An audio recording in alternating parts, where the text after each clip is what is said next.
Boa tarde. Estamos aguardando o pessoal ingressar na live. Vou aguardar para o nosso ilustre convidado ingressar também, para que eu possa convidá-lo. Doutora Alice já ingressou também, que faz parte do grupo de estudos do IARGS.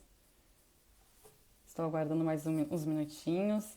É um privilégio estar aqui moderando essa live sobre esse tema tão importante, que é a proposta de reforma tributária estadual no Rio Grande do Sul.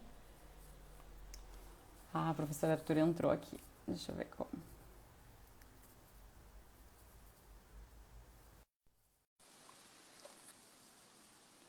O professor Arthur está ingressando agora.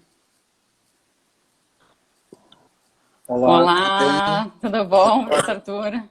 tudo Como bem? está? Vou deixar aqui no A celular câmera? um pouquinho, né? Aham. O meu, Primeiramente, nós gostaríamos de te agradecer, né, por ter aceitado o convite para participar dessa live promovida pelo IARGS, nesse tema tão importante, né, professor Arthur? E antes de nós iniciarmos, eu gostaria de fazer uma breve leitura do seu currículo.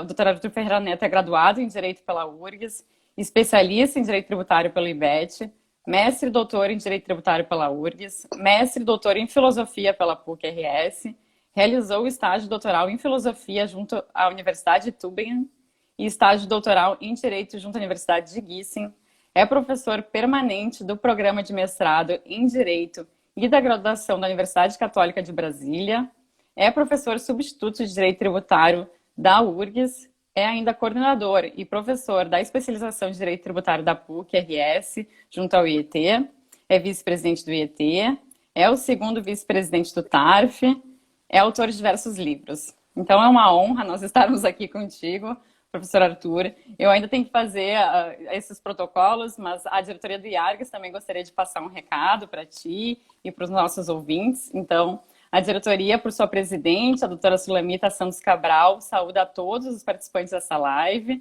e agradece em especial ao doutor Arthur Ferreira Neto por sua especial contribuição abordando o tema Proposta de Reforma Tributária do Rio Grande do Sul. Essa live é de responsabilidade do Grupo de Estudos de Direito Tributário do IARGS. Lembramos que o site do IARGS, blog, Facebook, Instagram e YouTube estão constantemente atualizados com uma variada programação online. E ainda essa live, assim como outras e as vídeos palestras, elas ficam disponíveis, então, no YouTube. Basta clicar pelo nome Instituto dos Advogados do Rio Grande do Sul ou IARGS.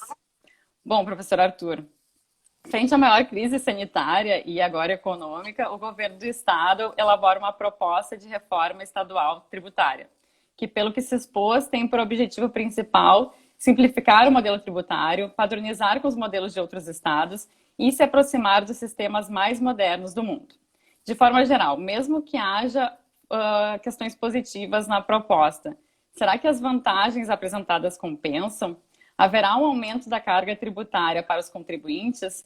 Além disso, é uma reforma estadual apresentada em meio às discussões da unificação de impostos sobre o consumo em âmbito federal, do qual, em uma das propostas, inclusive, prevê a possibilidade de extinção do ICMS. Você acha que esse seria um momento adequado para a reforma? Professor Arthur, diante dessas primeiras indagações, então, eu lhe passo a palavra e estou ansiosa para lhe ouvir. Muito obrigada por ter aceitado nosso convite novamente. Obrigado, doutora Mariana. Fico muito alegre e honrado de estar aqui dividindo esse espaço contigo nessa nossa live, mas também gostaria muito de agradecer ao convite que me foi feito, primeiramente a doutora Sulamita, como já foi aqui referida, também ao Roberto, grande amigo, e também a grande querida amiga Alice Greck, também, que sei que participa ativamente desses eventos, vi que ela já está aqui também nos assistindo. Então, me sinto bastante em casa quando falo perante os amigos da IARGS e saibam que podem contar comigo sempre. Antes de entrar nas suas perguntas, e vou claramente fazer algumas observações antes de chegar a esse ponto, eu acho que me cabe, até porque é meio-dia e os que estão nos assistindo aqui podem estar atrasando o seu almoço, né? Mas não posso deixar de referir aos amigos que estão aqui assistindo, né, que um dos pontos na divulgação dessa live que foi mais comentado foi a minha foto e para quem ele está falando,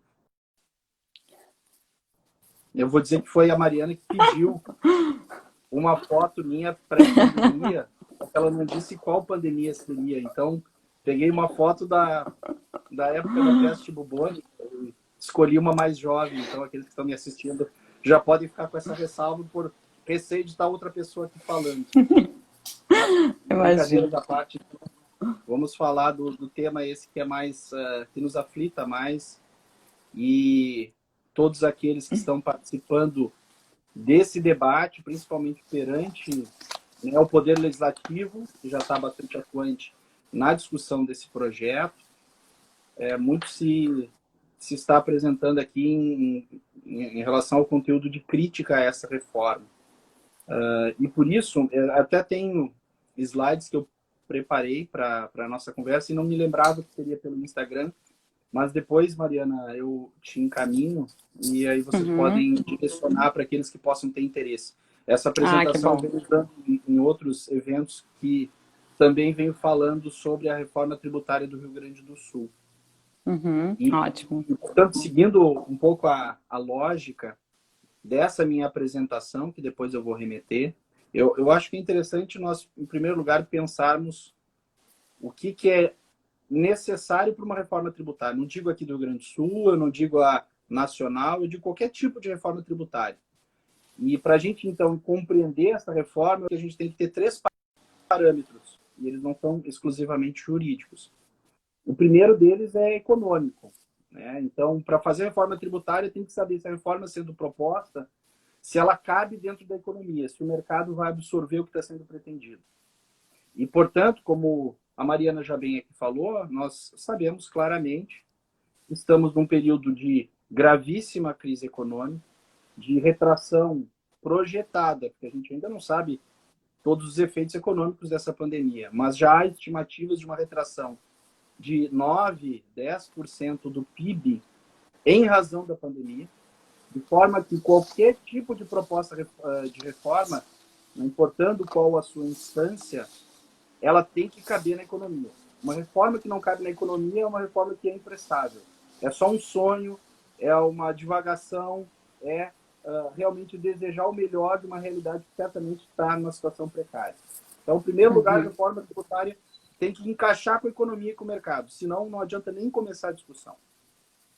A segunda tem que ver se a Constituição deixa, né? E, portanto, muitas vezes ideias brilhantes, criativas, inovadoras, que visam justiça fiscal, tudo isso obviamente louvável, precisa ser visto se a Constituição... Então, a Constituição autoriza isso, e a Mariana obviamente sabe que a nossa Constituição tem inúmeras peculiaridades. Então, reformas tributárias que podem ser muito importantes em outros países, talvez não sejam compatíveis com a nossa Constituição.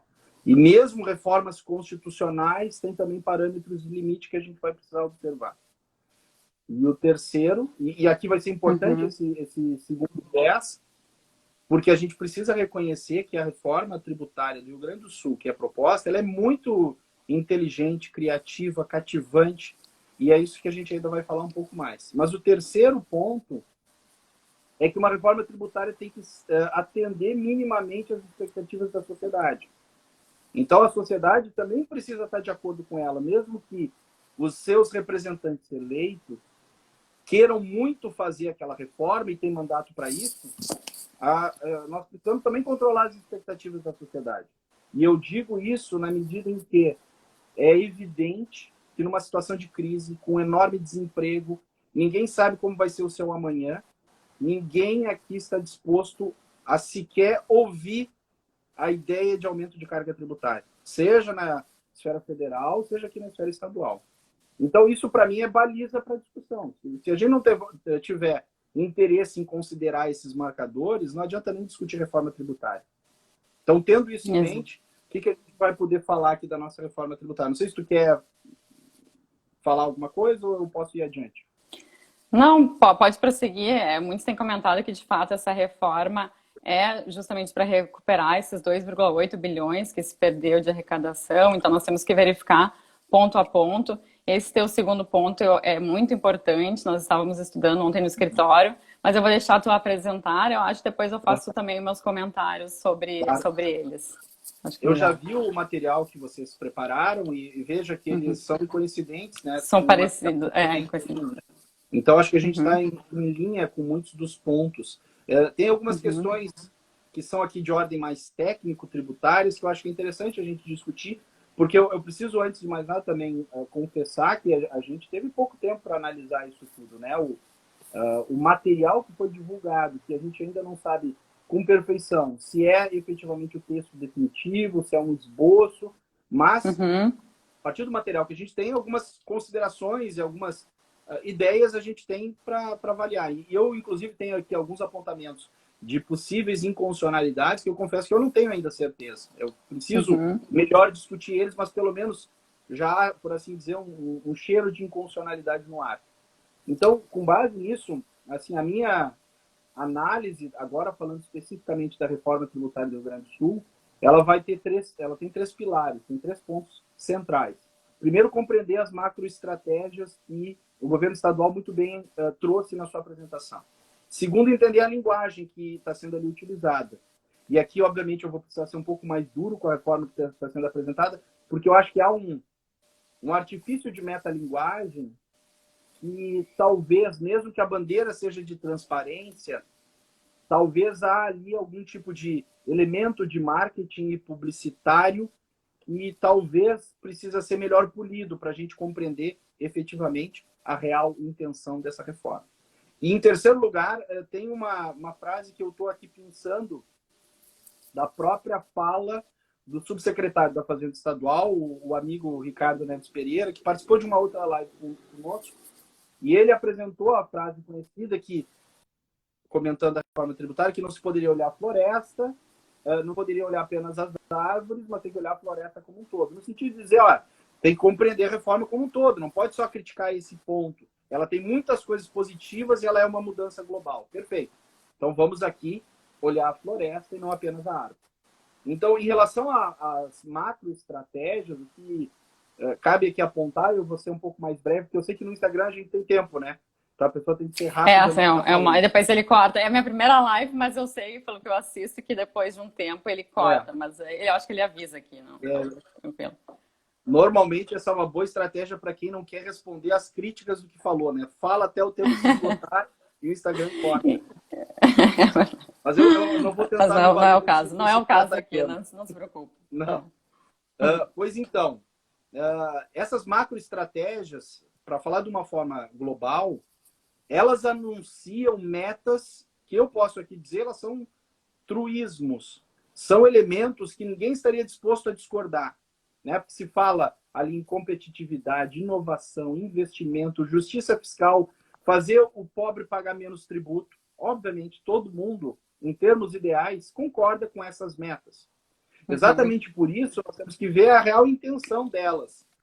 E com isso, né, eu já entro aqui de pronto na ideia da linguagem, porque a apresentação que foi nos apresentada, foi apresentada para todos, ela se vale de claras técnicas publicitárias que tendem a ser eficazes. Na medida em que ela intensifica o uso de expressões que são ativantes e também se vale de alguns eufemismos, de algumas expressões que são, por assim dizer, adocicadas com o intuito de não passar efetivamente aquela parte amarga da medida que está sendo adotada. E aqui eu pensei só alguns exemplos, mas há um uso recorrente da expressão simplificar, reduzir, competitividade, modernização, sustentabilidade. Ninguém, em sua consciência, é contra isso.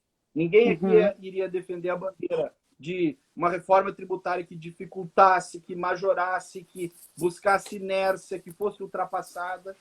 Ou seja, em termos de discurso, não chega propriamente a contribuir, porque quer muito mais cativar o coração do que a mente. Né? Então, usa essas Uhum. expressões. E alguns, eu vou chamar assim de estratagemas, que são eufemismos, porque se usa algumas expressões que induzem uma ideia errada para o leigo. Eu sei que a gente está aqui falando com advogados, mas isso, em termos de repercussão política, é muito importante. Só para dar alguns exemplos, e Mariano, você já falou de um deles, que é a ideia do fim da redução do ICMS, que vai exigir uma certa compensação. Isso está atrelado àquela ideia que já foi referida por ti, de que aqui no final do ano, uma majoração provisória, né, que era a majoração do ICMS que foi feita em 2015, ela era provisória no sentido de se encerrar agora no final desse ano. E a estimativa que é feita, não se tem clareza sobre essa estimativa, é de que o Estado vai deixar de arrecadar 2,8 bilhões de ICMS. E ainda indica no material que os municípios, todos os municípios gaúchos vão perder também por causa do repasse. E aqui é um ponto desse eufemismo que eu acho que vale a pena explorar, porque quando se fala em fim da redução do ICMS exigindo compensação, se tem a ideia de que o Estado teria um direito subjetivo a esse 2,8 bilhões de reais a contar do próximo ano, quando não é verdade, não há direito subjetivo a isso. Por que há a compensação de algo que era provisório? A analogia que eu venho usando seria como se tu, Mariana, me emprestasse o teu carro por um mês. No final do mês, é óbvio que eu tenho que devolver o carro a ti, que é de tua propriedade. Não teria nenhum sentido eu dizer, olha, estou perdendo um carro que eu tinha. Não, eu estou simplesmente devolvendo aquilo que estava em minha posse de modo provisório. Então, eu vejo que aí já há muito de preocupante na forma como isso está sendo apresentado. E a gente vê, inclusive, alguns empresários já se valendo dessa narrativa. E ainda não resolve a questão da essencialidade da seletividade de ICMS, que também está para ser julgada pelo STF, que é o tema 745, uma vez que a energia elétrica sempre esteve, nos últimos anos, na sua alíquota máxima. Então, é mais um problema também que não se falou na proposta, né? Não se modificou nessa proposta, né? E nisso tu toca em outro ponto, em outro eufemismo que eu tenho até anotado de algum, mas para foi um pouco preocupante quando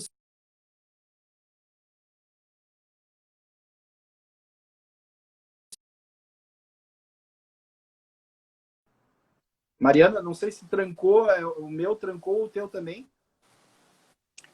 Eu acho que será que é o meu? Acho que é o meu, né? Que deu uma trancada. Voltou? Eu não sei, o meu eu tô falando aqui. Não. Voltou. Eu não sei se é o meu, se é o teu, se é o... Eu não sei, Bom, em relação a esse segundo ponto, o eufemismo que eu acho que aqui é preocupante, esse principalmente porque passa uma mensagem que para o leigo vai ser assumida com outro sentido, é a ideia de redução no número de alíquotas como simplificação. Alíquotas do ICMS, nós bem sabemos, elas são hoje em 5. Então, a quantidade de alíquotas é de 5, 12, 18, 20, 25 e 30. E uma das grandes bandeiras da reforma, que é a simplificação, é reduzir a alíquota a 2, passarmos a ter 17 e 25. E, portanto, a frase eufemística que foi utilizada na proposta é: nós vamos reduzir o número de alíquotas. Se uma pessoa leiga ouvir isso, o que ela vai ter imediatamente como impressão? Olha, vai reduzir o ICMS. Nós tínhamos 5, agora vai ter 2, vai melhorar a minha vida. Quando, em verdade, não, porque o número de alíquotas não tem necessariamente nenhuma relação com a carga tributária. E, portanto, é um linguajar que não ajuda a compreensão da reforma que está sendo proposta. E mais, tem outros problemas aqui. Primeiro, quem conhece mais a fundo a legislação do ICMS tem clareza de que a sua complexidade nunca esteve no número de alíquotas. Então, é óbvio que ninguém vai dizer, olha, o ICMS é difícil porque tem 5 alíquotas. Não.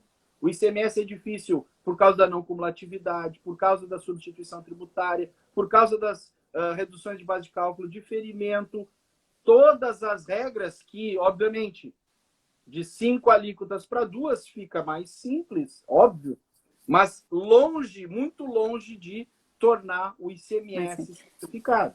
E então, daí até eu queria fazer uma pontuação aí, professor Arthur, que de fato na proposta não verifiquei nenhuma questão em relação à substituição tributária, que é um problema recorrente, que muitos empresários reclamam da substituição tributária. Agora, houve a previsão do ROT para as empresas que estão no Simples, mas para as outras empresas ainda teria que haver aquele encontro de contas, que isso é uma questão muito complexa. Em nenhum momento nós verificamos na proposta essa questão da substituição tributária, que isso simplificaria também, de fato. Então, só para fazer também um apontamento. Por isso, eu já estou estimando, e falando com alguns setores, nós já também sabemos que haverá, essa é a grande reforma, mas ao lado dela vão transitar outras micro-reformas por setor. Então já tem setores que também estão se articulando e buscando micro-reformas, ou seja, micro-adaptações para garantir setorialmente determinados regimes especiais, algumas vantagens e assim por diante. O que, mais uma vez, torna a situação ainda mais complicada. Mas, além disso, nessa mudança de alíquota, talvez o ponto mais preocupante, porque, claro, passar de 5 para 2, ninguém vai dizer isso é negativo. Em tese, não é negativo. Até se poderia dizer, como você bem referiu, nós vamos passar a ter menos seletividade, né? Se a Constituição prevê para o ICMS seletividade, mesmo que não faça isso de modo vinculante, ela prevê seletividade para o ICMS.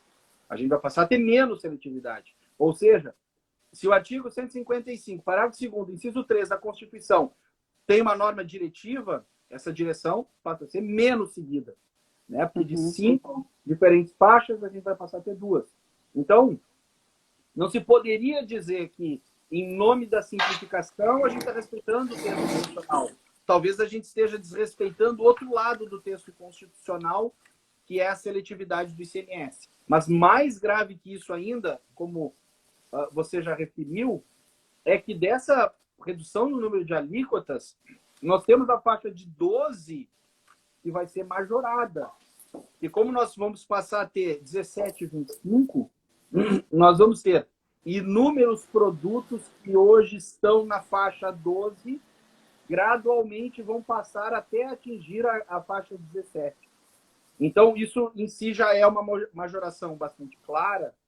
E o que é mais preocupante, todos aqui que estão da área tributária sabem bem que o ICMS ele é um imposto indireto e que sempre vai acabar impactando no preço final ao consumidor.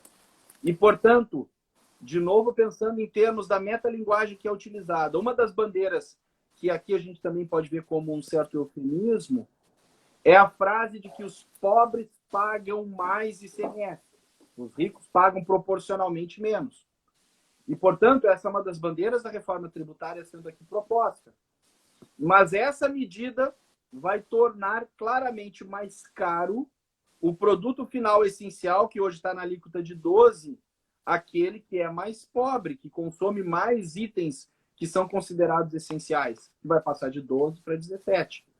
Então, mesmo que possa se realizar algum tipo de ajuste, assim apresentada a proposta, a conclusão lógica que se faz é que o pobre vai acabar arcando com mais ICMS. Claro, medidas propostas para contornar este aumento. Em relação a essa medida, talvez eu possa já adiantar aqui o ponto. Não sei se quer comentar alguma coisa em relação a isso, Mariana. Não, de fato é preocupante a extinção das isenções em relação ao pão francês, ao leite, ovos, que de fato são os alimentos mais consumidos pela população mais necessitada. Todos nós, na realidade, consumimos todos esses produtos. Então é bastante preocupante a retirada da isenção desses produtos, né, primários. Então, mas pode ir para o segundo ponto, que depois eu vou comentar. Eu vou falar rapidamente também, então, dessas isenções, porque elas estão em linha, eu acho, com a mesma meta. Né? Porque não só com a redução no número de alíquotas, a gente vai passar a ter aqueles que pagam alíquota de 12 e vão passar a pagar uma alíquota de 17, o que dá um aumento, em alguns casos, de 41% nessa faixa de alíquota. Mas, além disso, também tem ali a previsão de revisão com extinção parcial ou total de vários benefícios fiscais. E ninguém aqui vai dizer que não há muitos setores que podem ter algum tipo de privilégio ou algum tipo de arrecadação muito beneficiada do ICMS. Claro que há ou que pode haver determinadas distorções. Mas aqui está sendo proposto né, a proposta é a extinção de isenção de produtos que são essenciais, como hortifruti, leite, algumas frutas, ovos, pão, né, além dos itens da cesta básica, carne, ou seja, nós estamos aqui tratando precisamente daqueles itens que são de consumo essencial para o mais pobre. Então, há claramente aqui um norteador que não vai beneficiar aqueles que são mais carentes. Desculpa. Pode falar. Não, a extinção da redução da base de cálculo da cesta básica, inclusive da cesta básica de medicamentos, com certeza as empresas terão que repassar esse valor para o consumidor, para a população. Então, de fato, haverá, ao nosso ver, um aumento da carga efetiva tributária, né? Então, só para complementar. E, inclusive, também eu estive falando com o setor de bares e restaurantes e se discute alguma possibilidade deles terem algum tipo de regime próprio para o setor de bares e restaurantes, na medida em que eles já estão muito medidos por força da substituição tributária. O setor de bares e restaurantes foi um dos que mais sofreu com o regime optativo de substituição tributária e com a própria substituição tributária. Então, há a possibilidade de eles terem um regime especial próprio, mas já estão eles também calculando o impacto na cadeia, porque não adianta a saída, a venda da refeição ter um regime próprio e especial, se os insumos, né, o hortifruti, o pão, as bebidas principalmente, vierem a ter um custo de compra muito mais elevado. O preço vai aumentar mesmo assim, no que diz respeito ao preço final ao consumidor. Então, na verdade, são medidas que vão poder impactar toda a alimentação. Isso é um ponto importante, né? Não só, né, a refeição que se faz fora, mas também a refeição que se faz em casa vai aumentar. Aqui até o Dr. Roberto Marrone, que é o coordenador do Grupo de Estudos de Direito Tributário, ele comenta também que eu vejo que as reformas levam em conta questões econômicas, jurídicas e políticas, mas essa proposta pensa sob a ótica do contribuinte, né, que é exatamente esse ponto que nós estamos tratando. A doutora Grazi também, que faz parte do grupo de estudos, comenta aqui que a cesta básica está sendo onerada em direção contrária à propaganda do governo, como bem o professor Arthur colocou no início. Então, são pontos bem importantes mesmo. No final, eu espero ter tempo. Acho que a gente está com... Eu estou olhando aqui no relógio, acho que a gente está com tempo, mas eu gostaria de falar exatamente no final sobre essa questão da cidadania fiscal e da dimensão colaborativa que está sendo proposta dentro dessa reforma, que é um dos pontos que o subsecretário Ricardo levantou com bastante ênfase na conversa, na outra live que tivemos. Eu acho que é importante analisar essa dimensão da cidadania fiscal. Antes disso, tem o ponto que tem conexão com esse aumento na carga do ICMS desses produtos que são mais essenciais, e a contrapartida que se apresenta dentro da reforma é apresentada, portanto, com a bandeira da justiça fiscal, que é também mais um daqueles elementos que, por assim dizer, são adocicados que, a ponto de ninguém ser contra. Ninguém aqui vai dizer, não, eu quero um sistema injusto. Né? Todos aqui somos favoráveis à justiça fiscal. E dentro dessa bandeira tem a ideia da regressividade que necessita ser combatida. O que todos aqui que estudaram um pouco mais a fundo tributação indireta reconhecem e sabem que a tributação indireta tem um traço regressivo. Inclusive, falei para o próprio subsecretário Ricardo que a apresentação deles tem um gráfico que é belíssimo de se analisar. Inclusive, eu disse que eu ia roubar para as minhas aulas, porque é um ponto que muitas vezes não é fácil de compreender para quem nunca estudou tributação indireta. E esse gráfico ilustra com muita precisão como o mais pobre proporcionalmente arca com mais ICMS do que o mais rico. E só para dar aqui os dois números, quem tem renda familiar de R$ 1.900 arca com 15% da sua renda familiar com ICMS. Quem tem renda familiar de R$ 24 mil arca com apenas 3,4% de ICMS. Então fica muito visual, é evidente. Quem é mais pobre paga proporcionalmente mais ICMS do que quem é mais rico. Isso é verdade. E é claro que, em algum sentido, isso deve ser combatido. Né? Ninguém vai defender isso como sendo algo saudável. Mas há elementos que são importantes ser considerados aqui também. Na medida em que não se combate a regressividade fazendo o que eu chamo de jogo de cadeiras, né? A gente está só fazendo aquela dança das cadeiras, trocando algumas isenções aqui, com majorações acolá, diminui a alíquota aqui, aumenta acolá. Na verdade, o impacto final ao mais pobre pode ser o mesmo e talvez até maior. Então, com base nisso, nós precisamos entender que a regressividade ela é efetivamente um dado econômico real, mas, em verdade, ela está presente em todo o consumo essencial. Mariana, eu me dei conta, inclusive, preparando a apresentação de vocês. Pensa comigo se o pão para o mais pobre não é proporcionalmente mais impactante na sua renda familiar do que para o mais rico. A energia elétrica não participa mais da sua renda familiar do que para o mais rico. Isso é evidente. Então, a regressividade do ICMS, na verdade, é a regressividade em todo o consumo essencial. O pobre paga mais percentual da sua renda familiar no que diz respeito ao seu gasto com o pão, com a energia elétrica, com o azeite, com todos os itens carne, tudo. Então, na verdade, a regressividade, se a gente for analisar nessa perspectiva maior, ela é apenas algo inerente à capacidade de riqueza do rico e do pobre. Infelizmente, E, portanto, não é uma questão só de justiça fiscal, é uma questão de justiça econômica. Faz parte, portanto, da realidade econômica do mais pobre, dele ter a sua renda familiar absorvida por mais dos itens essenciais. Quem é mais rico, claro, vai ter mais capacidade de poupar, vai guardar mais dinheiro. Então, eu digo isso não para rejeitar a regressividade, mas para colocar ela no seu contexto, né? No sentido de dizer, infelizmente, ela é um sinal da desigualdade social. Não é uma coisa própria do ICMS, portanto. Não sei Exatamente. Se E ficou bem claro, exatamente isso. E além desses pontos, apenas para complementar também, outras questões essenciais do setor primário, como a agroindústria, irá aumentar devido àquela contribuição, que eu acho que é o teu segundo ponto, que a gente pode ingressar, que eu estou ansiosa também para lhe ouvir, que eles terão que pagar 10% sobre os insumos agropecuários e para ir para esse fundo, que na verdade a gente não sabe muito bem qual é o tratamento jurídico desse fundo, né? Depois eu vou te deixar comentar. E na proposta também fiquei com uma certa dúvida, porque ali fala, em um dos slides fala 10% sobre os insumos agropecuários, em outro fala 10% sobre os benefícios.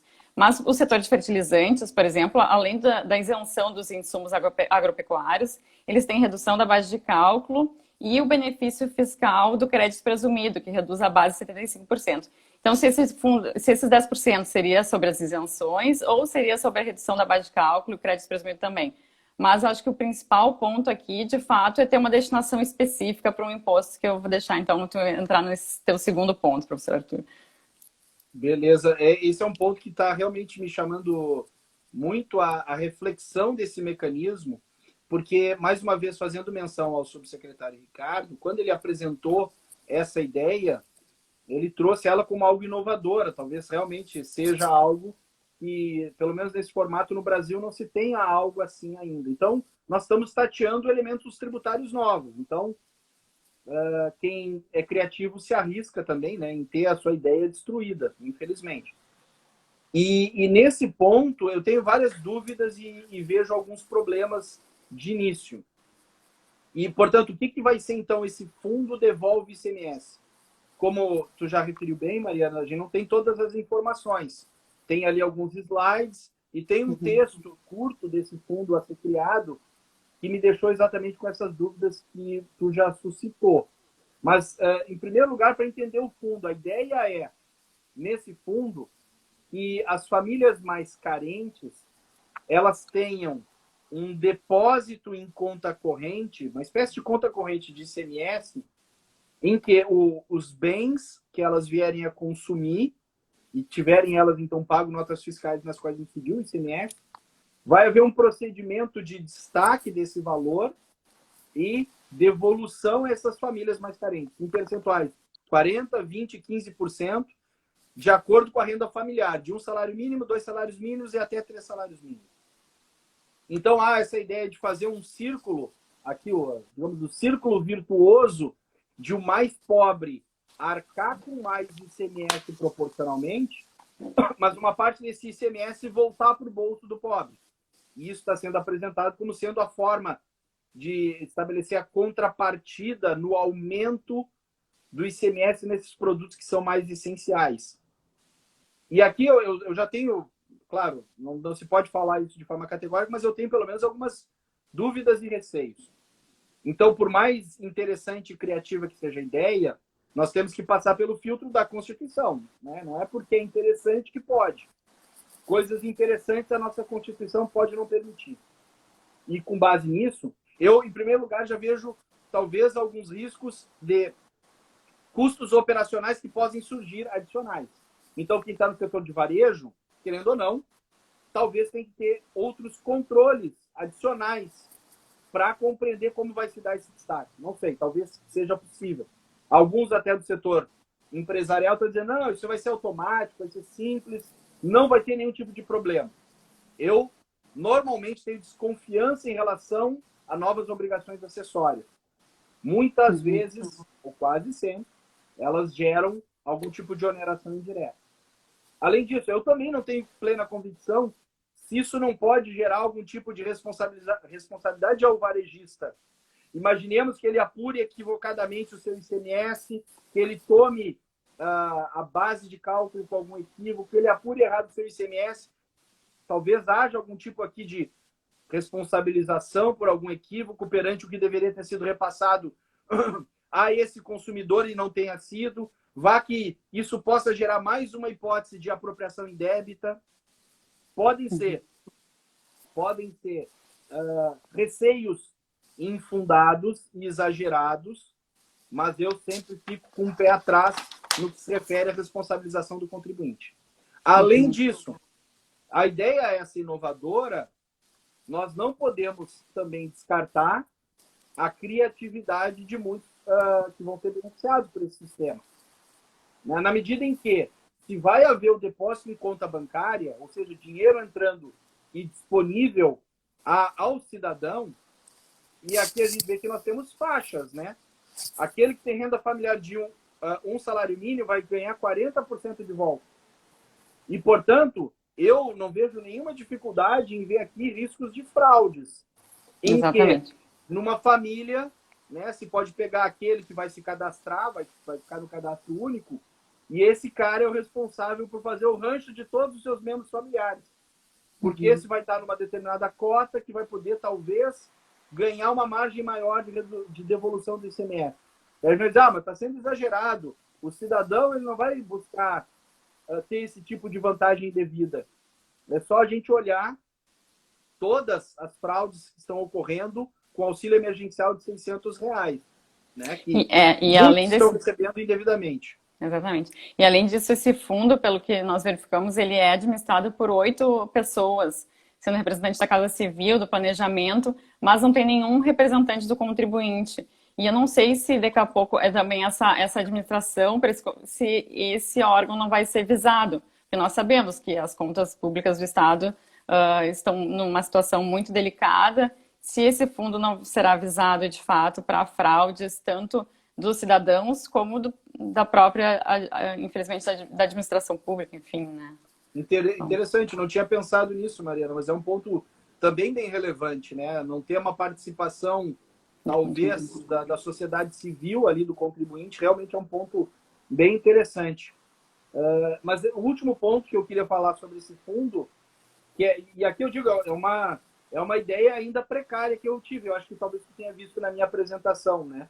Mas eu não tenho ainda a plena convicção se esse argumento é correto ou incorreto, mas eu sei que ele deve ser discutido. Mas é engraçado, professor, que nós estávamos estudando lá no escritório, o doutor Igor, o doutor Guilherme também me auxiliaram, e ontem eles vieram me perguntar. E aí, quando tu me enviou a apresentação, eu disse, o professor Arthur também pensou no mesmo questionamento, né? Porque, na verdade, então, qual é o ponto aqui que me chama a atenção? Nós temos determinados benefícios fiscais, incentivos, ou seja, pode chamar do que for, se é isenção, redução da base de cálculo, diferimento, não importa. Nós temos técnicas desonerativas do ICMS. E aqueles que se beneficiam dessas desonerações, eles têm uma condição para receber essa desoneração, que é contribuir, vamos colocar entre aspas, né, no slide está contribuição. No texto da proposta, porque numa dos materiais enviados tem um texto que a gente pode pelo menos analisar, vendo aquilo como um esboço. Ali tem, se eu não me engano, é depósito. Então nós temos essas duas expressões. Ora se fala, ó, tem que fazer uma contribuição de 10% para o fundo. Ora se fala, tem que fazer um depósito para o fundo como condição para tu receber esse incentivo fiscal. E aí a gente vai pensar, bom, mas o que é esse depósito? O que é essa contribuição? Na medida em que nós sabemos que uma coisa é fato. Isso é uma exigência pecuniária compulsória que não é sanção de ilícito, correto?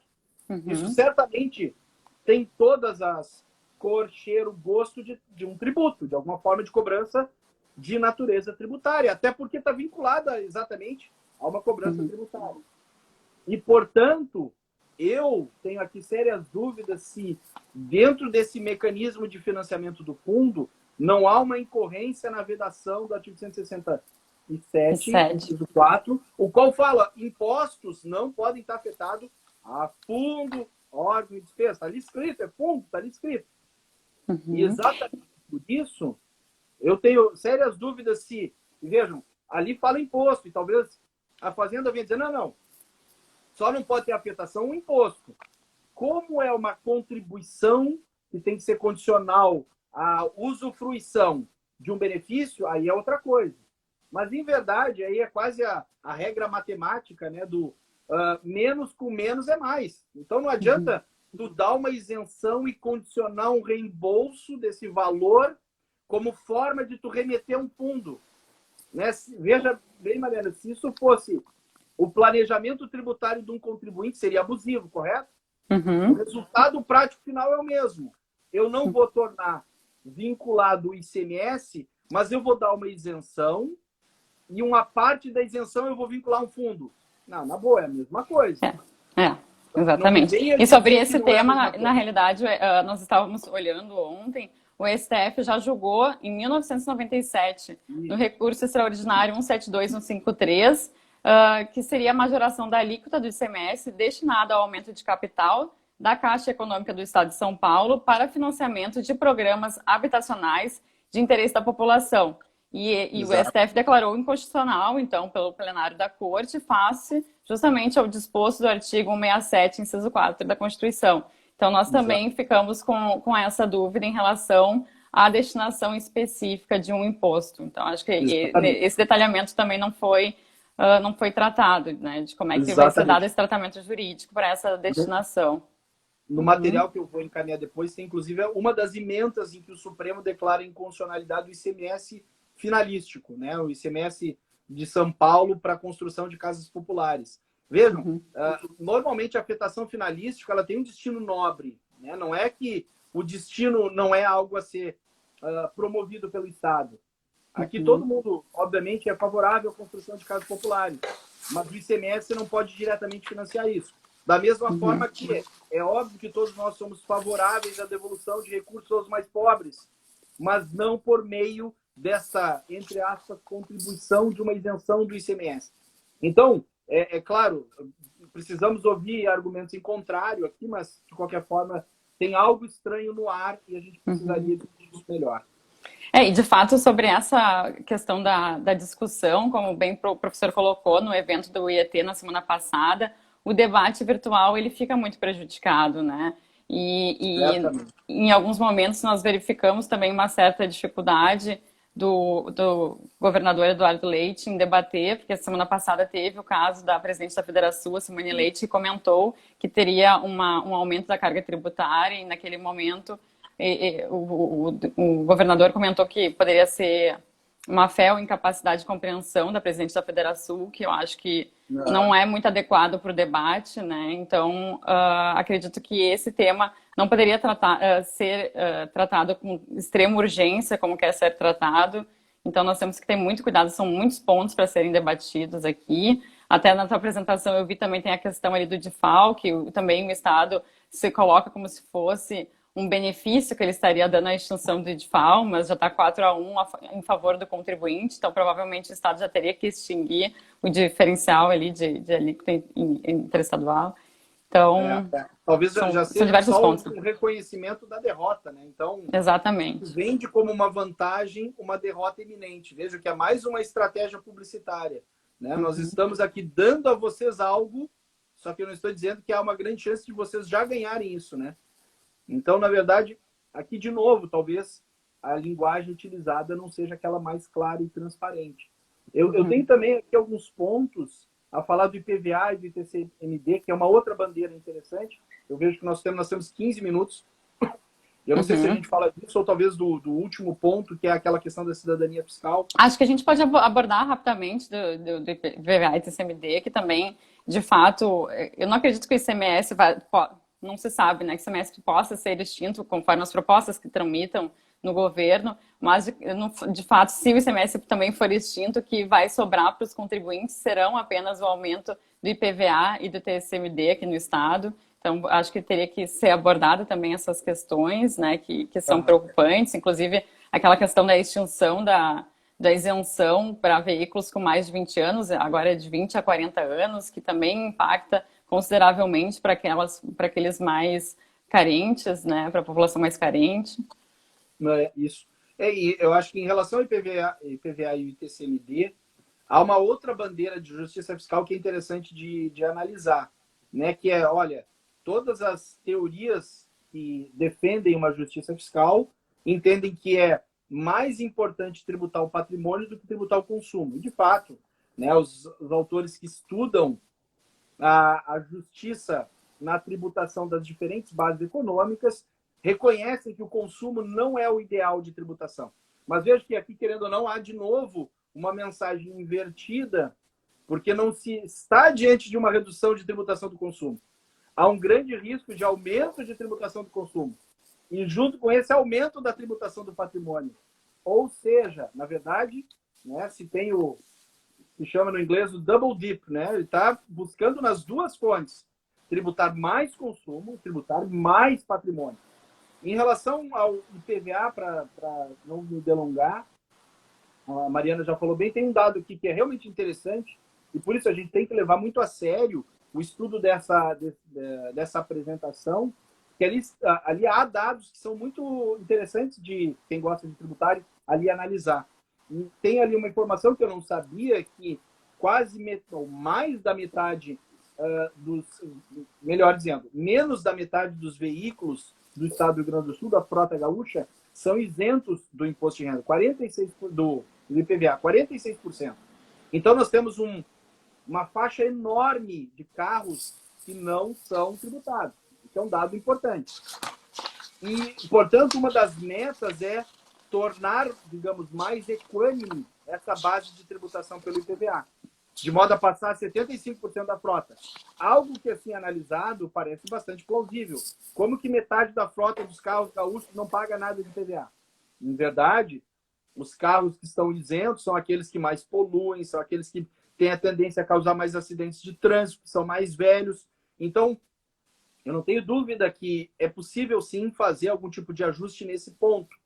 Então, mesmo que se esteja aqui estendendo a base de tributação para aqueles carros que são hoje 20 anos mais antigos, passar a ser os carros apenas com 40 anos de uso, entendo eu que há sim uma meta de justiça fiscal que precisa aqui ser atentada, porque carros mais antigos, é claro que podem ter uma incidência extra fiscal, no sentido de passar a ter uma oneração com o intuito de talvez estimular as pessoas a não transitarem com carros tão velhos. Então, eu não tenho aqui uma restrição muito grande a essa medida. Há, no entanto, restrições graves que vejo em querer aumentar de 3 para 3,5. Mais uma vez, a economia está em retração. As pessoas não estão com muito dinheiro disponível para pagar mais tributo. As pessoas estão desempregadas. E esse aumento pode parecer sutil, mas é um aumento de, pelo meu cálculo, ali 18%, não é um aumento tão insignificante.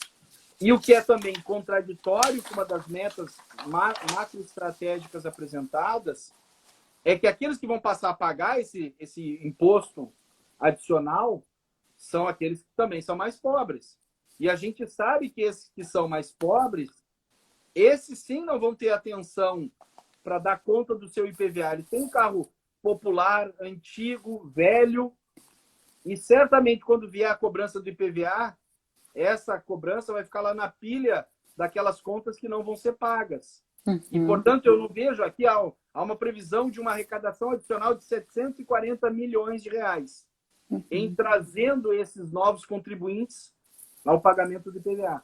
Mas eu tenho sérias dúvidas se eles não estão estimando 100% de sucesso na arrecadação, quando, em verdade, a gente está falando daqueles que são de uma faixa mais pobre e que certamente não tem dinheiro sobrando para passar a pagar IPVA. E, portanto, pode ter um Estado, em verdade, um grande volume de crédito tributário podre, que não vai poder ser cobrado. E que talvez nem seja cobrado em razão do valor menor desse crédito tributário que vai incidir sobre carros mais antigos. Então, o IPVA aqui é 16% o aumento da carga tributária do IPVA, 16%. Aqui ele tem até uns dados, né?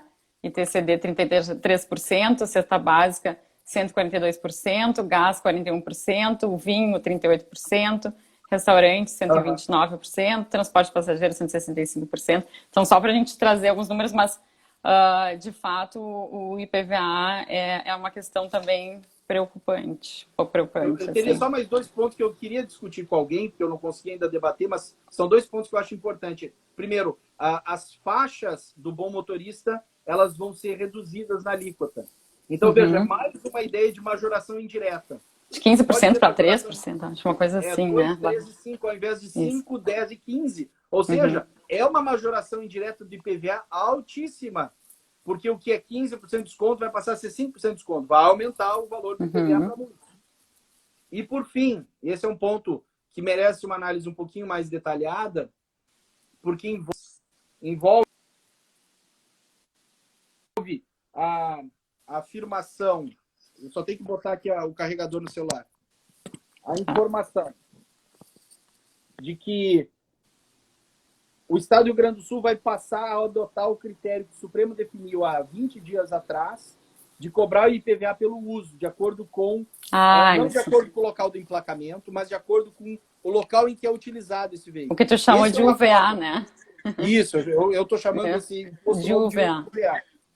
Na verdade, o Supremo tomou uma decisão impensada dentro do plenário virtual, sem qualquer tipo de debate mais amplo, e que o acórdão não está ainda disponível. Então, ninguém sabe ainda direito como isso vai ser efetivado. Então, nós temos aqui um risco de se estar inovando sem sequer saber como controlar isso. Como é que o Estado ele vai conseguir estabelecer esse UVA, Imposto sobre o Uso de Veículo Automotor? E esse é um ponto também que me preocupa bastante. E nosso tempo está chegando ao fim, né, Mariana? Eu só ia, por fim, tocar nessa ideia da floresta e da árvore, né? Que eu acho que, para mim, é um dos pontos aqui importantes da gente fazer esse encerramento, na medida em que é um dos elementos que não estão propriamente sendo discutidos e levados a sério numa reforma tributária. Porque se eu olhar a floresta e não apenas a árvore, é uma meta a ser adotada, eu tenho para mim que a reforma tributária ela tem um elemento que é antecedente a ela, que é a reforma administrativa. De nada adianta cobrar mais tributo se toda essa potencial arrecadação adicional tiver que ser direcionada a pagamento de folha de salário. E nós vemos, aqui nesse período de pandemia, algumas decisões do Supremo que são extremamente preocupantes. Eu aqui na minha apresentação citei apenas 2 do final do mês passado. Uma delas estabelece que o Executivo Estadual e Municipal não pode atrasar, reduzir, controlar de nenhuma forma o repasse dos duodécimos aos outros poderes que têm orçamento, né? O Judiciário, Legislativo, Tribunal de Contas e assim por diante. Ou seja, não importando a penúria do Executivo, nós temos partes do Estado que não passam pela crise econômica da pandemia da Covid. Além disso, na mesma decisão, o Supremo também diz que é inconstitucional interpretar a lei de responsabilidade fiscal de modo a permitir redução, qualquer que seja, de vencimento de servidor público. Então, na economia privada, nós vemos muitos que estão desempregados, que estão com redução de salário, tudo com base em regulamentações, em disposições normativas criadas durante o período da pandemia, mas o setor público não vai ser afetado de nenhuma forma por qualquer tipo de redução. Então, em verdade, nós precisamos ter claramente em mente que qualquer tipo de aumento de arrecadação não vai ser para investimento, não vai ser para inovação, vai ser para pagar a folha de funcionalismo público. E eu aqui vou fazer menção ao deputado Giuseppe Riesgo, que é o relator da subcomissão da reforma tributária, que me encaminhou ontem e corrigiu, ou melhor dizendo, aprimorou a minha apresentação, trazendo dados atuais com a pizza das despesas públicas do Estado do Rio Grande do Sul.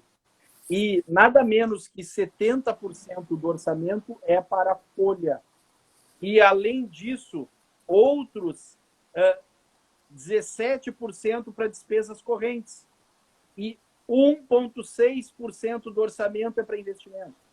Então, não adianta falar em IPVA verde, ou não adianta falar em tributar menos o pobre para tributar mais o rico, se no final das contas o que a gente sabe é que é ICMS pagamento de folha, IPVA pagamento de folha, ITCMD pagamento de folha. Então, se é para se falar em cidadania fiscal, que é uma dos motes aqui da reforma, a cidadania fiscal tem que ser calcada na reciprocidade mínima. Então, não é só cobrar mais tributo, mas é também garantir que aqueles que vão sentir no seu calo o pagamento do tributo a maior não estão apenas financiando o pagamento de folha daqueles que não estão passando por qualquer tipo de restrição de remuneração nesse período de pandemia. Eu sei que são palavras duras, mas eu não vejo como não tocar nisso. Seriam esses os meus comentários preliminares, Maria.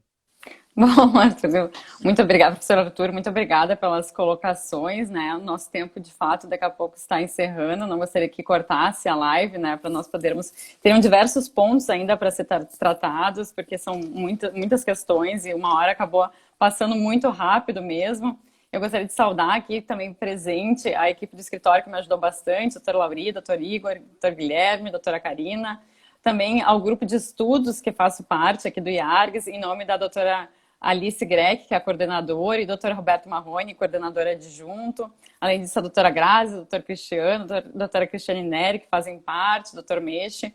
E, então, em respeito ao tempo, nós vamos ter que encerrar. Eu gostaria de agradecer também ao professor Arthur, foi um privilégio lhe ouvir sobre esse tema tão importante. Obrigado a todos também pela audiência e eu gostaria também de deixar um convite para a próxima live do IARGS, que ocorrerá dia 26 de agosto, com a doutora Cristiane Neri como moderadora e a doutora Bettina Gruppenmacher, que irá tratar sobre justiça fiscal. Eu vou deixar novamente a palavra contigo, professor Arthur, para que você possa se despedir, então, do pessoal. Muito obrigada novamente, professor Arthur. Imagina, foi uma alegria enorme compartilhar com vocês desse momento. Eu estou vendo aqui abaixo muitos amigos aqui presentes, não vou poder cumprimentar a todos, mas foi uma alegria enorme e fiquei muito interessado na próxima live que se falará de justiça fiscal. Vou assistir com muito gosto. Boa excelente. Tarde a todos. Boa tarde a todos. Encerramos certinho, tá? Falta 30 segundos aqui, então deu certinho. Tchau, Deu tchau, certo. professor Arthur. Obrigada. Obrigado. Até mais. Tchau, tchau. Obrigado. Obrigada a todos por participarem.